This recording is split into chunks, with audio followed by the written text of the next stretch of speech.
முள்ளிவாய்க்கால் இனப்படுகொலையை நினைவுகூர்ந்து யாழ்ப்பாண பல்கலைக்கழக மாணவர்களால் யாழ்ப்பாணத்தில் முள்ளிவாய்க்கால் கஞ்சி தயாரிக்கப்பட்டு விநியோகிக்கப்பட்டது. முள்ளிவாய்க்கால் இனப்படுகொலையை நினைவுகூர்ந்து இன்று முதல் எதிர்வரும் மே 18ஆம் தேதி வரை வடக்கு கிழக்கு தமிழர் தாயகமெங்கும் பயணித்து முள்ளிவாய்க்கால் கஞ்சியினை வழங்க யாழ்ப்பாணத்து பல்கலைக்கழக மாணவர் ஒன்றியம் ஏற்பாடு செய்துள்ளது. இதன் முதல் நிகழ்வே இன்று 12ஆம் தேதி திங்கட்கிழமை வல்வெட்டித்துறையில் அமைந்துள்ள விடுதலை புலிகளின் தலைவர் வேலுப்பிள்ளை பிரபாகரனின் இல்லத்துக்கு அருகில் உள்ள ஆலடி பகுதியில் இடம்பெற்றது. பல்கலைக்கழக மாணவர்களால் அப்பகுதி மக்களிடம் அரிசி சேகரிக்கப்பட்டு முள்ளிவாய்க்கால் கஞ்சி தயாரிக்கப்பட்டு சிரட்டைகளில் பொதுமக்களுக்கும் வீதியில் சென்றவர்களுக்கும் வழங்கப்பட்டது.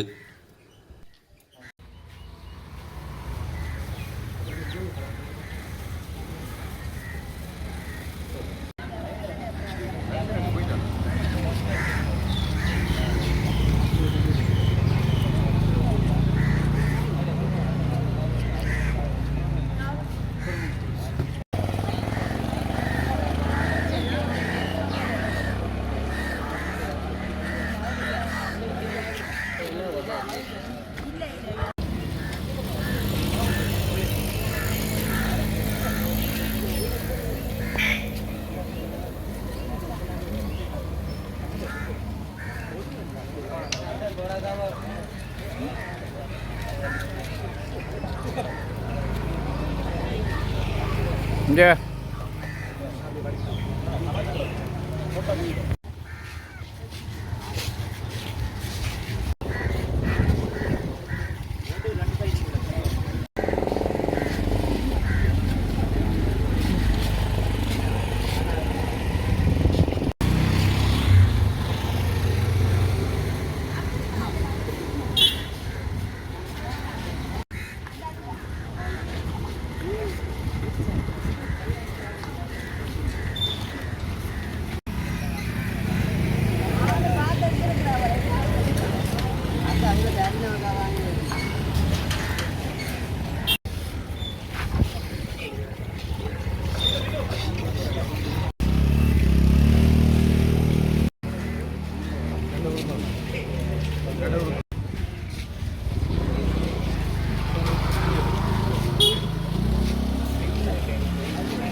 அனைவருக்கும் வணக்கம். வியாபாரம் லைதர் யாழ்ப்பாண பல்கலைக்கழக மாணவர்கள்.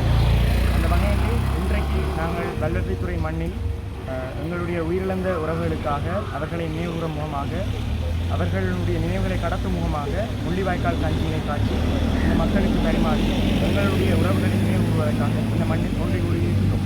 இது மட்டுமில்லாமல் 1948ஆம் ஆண்டிலிருந்தே இலங்கை சுதந்திரமடைந்த காலத்திலிருந்தே தொடர்ச்சியாக இந்த நிலப்பகுதியில் தமிழ் மக்கள் தொடர்ச்சியான அடக்குமுறைகளையும் ஒடுக்குமுறைகளையும் இன ரீதியாக சந்தித்து வந்திருக்கின்றார்கள்.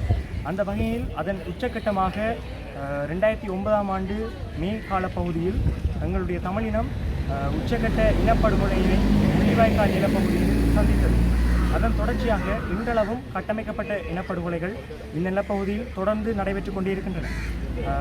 உதாரணமாக சொல்வதாக இருந்தால் எங்களுடைய நிலப்பகுதிகள், தாயகத்தின் நிலப்பகுதிகள் திட்டமிட்ட சிங்கள குடியேற்றங்களாலும் அது மட்டுமில்லாமல் தொடர்ச்சியான தொல்லியல் ரீதியான ஆக்கிரமிப்புகளாலும் எங்களுடைய மாணவர்கள் புலனாய்வுத்துறையினுடைய பின்தொடர்கையாலும் தொடர்ச்சியாக கட்டமைக்கப்பட்ட ரீதியிலே இந்த இனத்தின் மீது இனப்படுகொலைகள் வெளியிடப்பட்டு கொண்டே இருப்பதாக அறிய முடிகின்றது. அந்த தொடர்ச்சியினை நாங்கள் ஞாபகப்படுத்தி கொண்டு அது மட்டும் இல்லாமல் எங்களுடைய இனம் உயிரிழந்த இந்த கதையினை, எங்களுடைய இனம் அளிக்கப்பட்ட வரலாற்றினை அடுத்த சந்ததிக்கு கடத்தும் முகமாக பல்கலைக்கழக சமூகமாக சில வேலைத்திட்டங்களை நாங்கள் இப்போது முன்னெடுத்துள்ளோம். அதன் முதற்கட்டமாக முள்ளிவாய்க்கால் கஞ்சியினை பல மாவட்டங்களிலும் காட்சி எங்களுடைய தமிழ் மக்களுக்கு வழங்கி உயிரிழந்த உறவுகளை நினைவுகூரும் முகமாக நாங்கள் முன்னெடுத்துள்ளோம். இது மட்டும் இல்லாமல் வருகின்ற புதன்கிழமை 14ஆம் தேதி அளவில் எங்களுடைய யாழ்ப்பாண பல்கலைக்கழக கட்டட பகுதியில் உயிரிழந்த உறவுகளுக்காக உதிரம் கொடுத்து உயிர் கொடுப்போம் என்ற ரீதியில் ஒரு இரத்த தான கொடை முகாம் ஒன்றையும் நாங்கள் முன்னெடுப்பதற்கு தீர்மானித்துள்ளோம். இது மட்டும் இல்லாமல் முள்ளிவாய்க்கால் கண்காட்சி ஒன்றினையும் எங்களுடைய உறவுகளை நினைவுகூரும் முகமாக நாங்கள் அமைப்பதற்கு திட்டமிட்டுள்ளோம். இது மட்டும் இல்லாமல் பல்கலைக்கழக மாணவ சமூகமாக எங்களுடைய மக்களிடத்தில் நாங்கள் ஒரு வேண்டுகோள் ஒன்றினை முன்வைக்கின்றோம். இந்த யுத்தத்தில் உயிரிழந்தது எல்லாமே எங்களுடைய உறவுகள் தான், எம்மவர்கள் தான். இந்த யுத்தத்தில் அப்பாவியான மக்கள் அதிகமாக படுகொலை செய்யப்பட்டனர். அதனை நினைவுகூர்ந்து இந்த காலப்பகுதியில், இந்த மே மாத காலப்பகுதியில், இந்த வாரம் முழுவதும் இதனை துக்க தினமாக, ஒரு துக்க வாரமாக தமிழ் மக்கள் அனுஷ்டிக்க வேண்டும் என்றே மாணவர் ஒன்றியமாக நாங்கள் வேண்டி நிற்கின்றோம். எந்த ரீதியிலும் கேளிக்கை ரீதியான நிகழ்வுகளையோ இல்லாவிட்டால் இந்த நினைவினை அவமதிக்கும் வகையான ஏதாவது ஒரு செயற்பாட்டினையோ இந்த காலப்பகுதியில் தமிழ் மக்கள் தவித்துக்கொள்ள வேண்டும் என்று நாங்கள் உணர்வாக உரிமையுடன் கேட்டு நிற்கின்றோம். உங்களுடைய பிள்ளைகளாகத்தான் நாங்கள் கேட்டு நிற்கின்றோம். எங்களுடைய உறவுகளுக்கான நீதிகள் என்றாவது ஒரு நாள் கிடைக்கும் என்ற நம்பிக்கையுடன் விடைபெறுகிறோம். நன்றி.